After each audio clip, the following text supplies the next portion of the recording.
What's going on, Subhash? Hope all is well. Figured this lesson we might kind of continue with the Phrygian a little bit because it's sort of an interesting concept. And I did give you a good piece of what the scale is, but I also was showing you a chord progression and I didn't necessarily tell you what song it was, but it's okay because it's really just 3 chords. It was that, obviously we're working on the,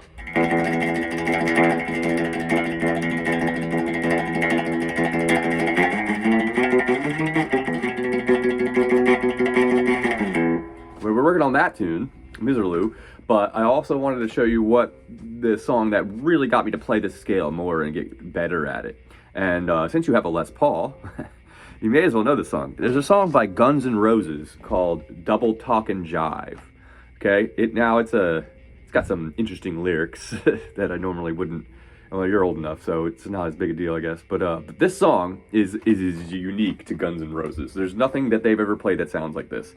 It's actually a Spanish flamenco idea that they turned into a hard rock song. And what's cool about this is because the whole song is in Phrygian. Okay, so this is the song that I really learned how to play Phrygian and understand the the augmented sequence. Remember I was showing you the in the scale you got this harmonic thing,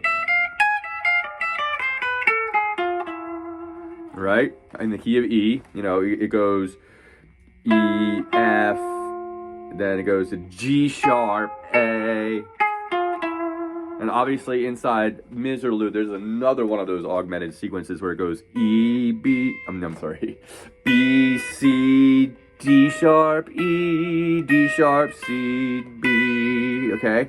It has that augmented thing in that song. But in the normal Phrygian, we usually just do the first one with the G sharp instead of a G. Okay? All right, so now let's talk about the song. The song's called Double Talkin' Jive, all right? And the riff, I guess I can put on some gain. Let me see if I can do this really quick without wasting your time.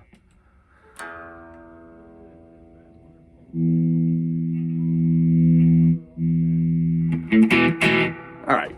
It wasn't that hard. Thank you for that, amplifier. All right, so the song kind of sounds like...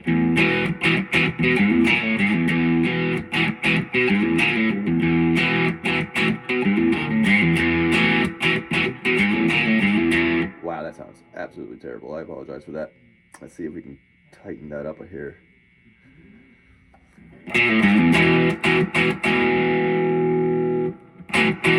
All right, it's a little better. All right, so the riff... I want you to get into this song a little bit. So the main riff is this open.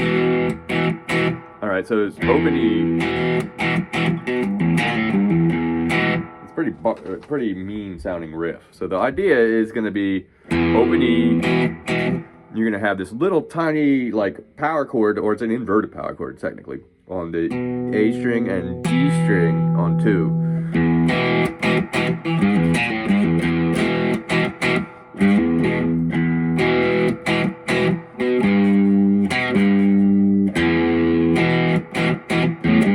All right, so that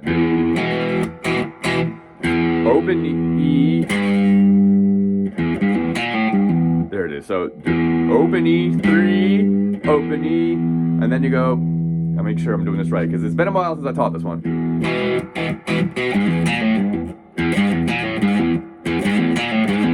There it is. So what the brick is open on the E, 3 on the E, open on the E, then 1 on the A, open on the A, back to 3, open.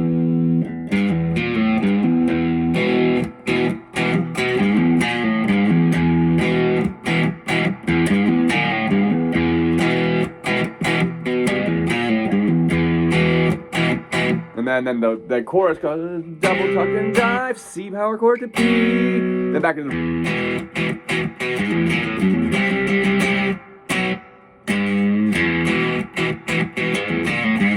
That's pretty much the whole song until the solo, and then the solo comes in on F chord. So it comes in like 1, 2, 3, 4, 1, 2, 3, 4, 3, 2, 3, 4. 1, 2, 3, 4, 2, 2, 3, 4, 3, 2, 3, 4, 4, 4, 4. So it's 4 bars for each chord. On F, on the end of the 4th bar, you're going to go G, F, E. Okay? Now, if you have any way of looping this, or if you can look up on YouTube, you can look up Double Talk and Jive, like backing track, okay?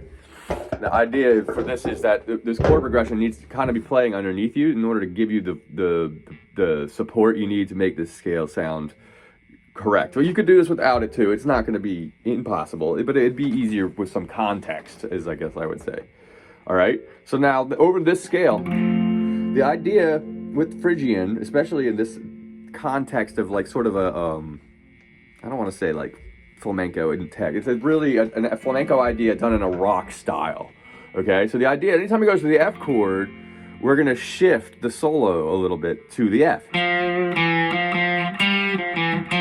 And then it comes to the E, and then we're going to resolve.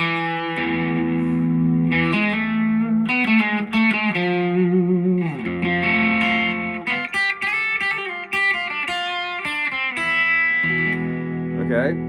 At the end of this song, it actually cleans up and it goes into a more flamenco thing. And I just remembered. So in some of those licks, he really kind of focuses on the idea of it being a flamenco idea that they were kind of using. So the idea is when you play this scale, I think I did go over it in the last video. So review that. I don't want to have to spend a lot of time rehashing the scale.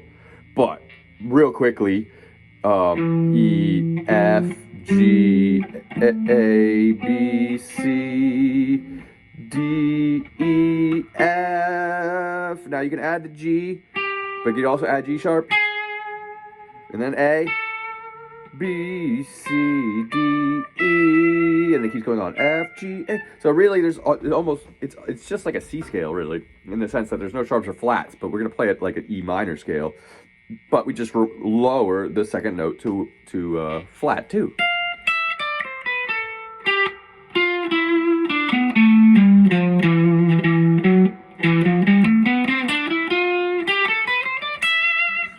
So that scale. So when we play over it, this will be like this. Drums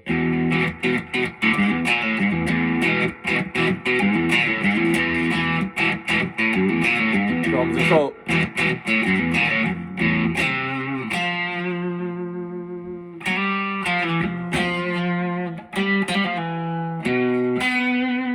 And that's the first bit of the solo, okay? And then the thing that I want to do while trying to talk about the solo is about the fact that he's accenting the chord as it happens. When the F chord is playing, he's on F. Right?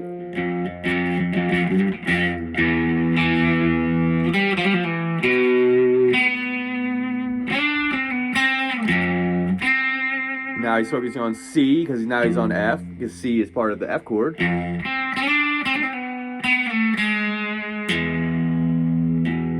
Resolves back to G sharp because now he's in an E chord, okay? So some of the idea of this is really to play to the chord, but inside the scale that I've given you, and then add the G sharp. The G sharp really comes in handy when you're on the E chord. When you're not on the E chord, the G sharp could go back to being a G, okay? I believe. I mean, you could use it in that too, I guess, as a transition note. It wouldn't sound bad, but yeah, but trying that stuff, and at the end he's doing this stuff like.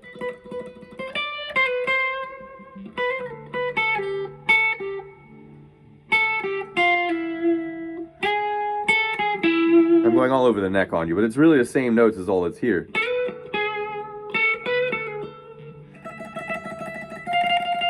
The F chord comes, he's home.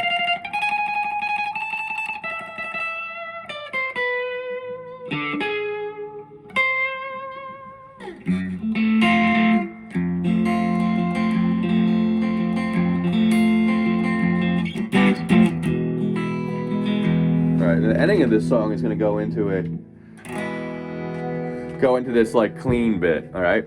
But try and work and learn the solo. It's actually not that difficult. I can go over a little bit more with you when you come back if you're really interested. Both of these songs will help you play each other, especially the Double Talk and Jive Guns N' Roses song will help you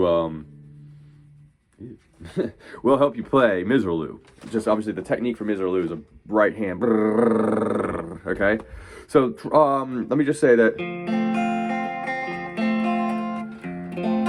just a normal bar chord. doing this little rake up to...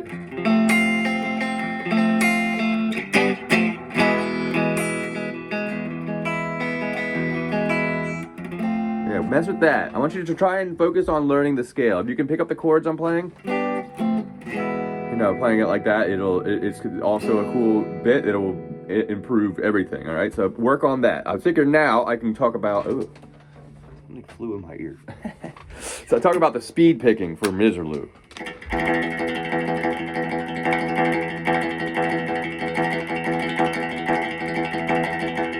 More and more I think about this, teaching this, is the more and more I notice that where I'm hitting the string. A lot of times I'm hitting the string between here and here, but for something like this, when you're going really fast, you want to bring it back because there's more give in the middle of the string than there is back here. So the string will stay still here. All right, so one thing I've always done is I got my arm pinned to the guitar. You don't want to have it loose. It makes it harder to be accurate in hitting the string in the same spot. So almost all the way down to your wrist is actually touching the guitar. And it's just back and forth. There's two ways to do it. There's this way where you're kind of flat. It's all about the angle of the pick. Because you're flat here.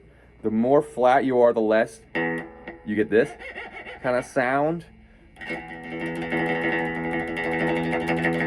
I don't know if you can see this. What's happening is, I'm going to try and change this. I'm trying to change the angle so you can hear what's happening. I'm over my bridge pickup here. Your guitar is a little different, so where you find your spot could be just on a feel basis, okay? And this is with a flat pick. All right, actually, you can hear that now. You see that? I'm just turning like this to make it as flat to the string as possible. It's hard to show that. And then turning it slightly like this. Now, it doesn't necessarily matter if you get the scratchy sound. You can kind of...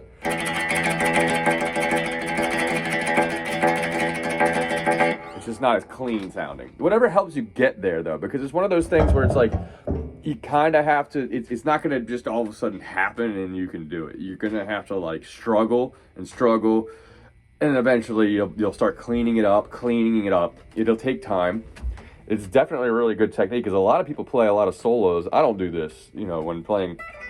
I don't do solos with a lot of right hand picking like this.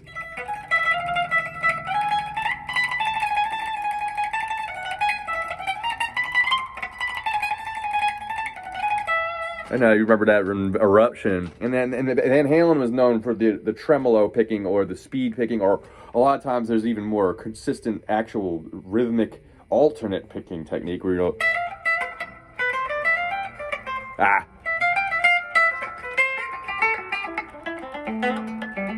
That would be alternate picking. I'm not particularly great at it on the fly. It depends on the song, and I can't think of any off the top of my head that I typically do that, but where you're literally picking every single note. And there's a lot of times you can just get away with hammer-on pull-offs. You know what I mean? But for this, this is all right hand, tremolo picking or speed picking or a really fast alternate picking. Just try and get it as steady as you can. The high E string's gonna be harder.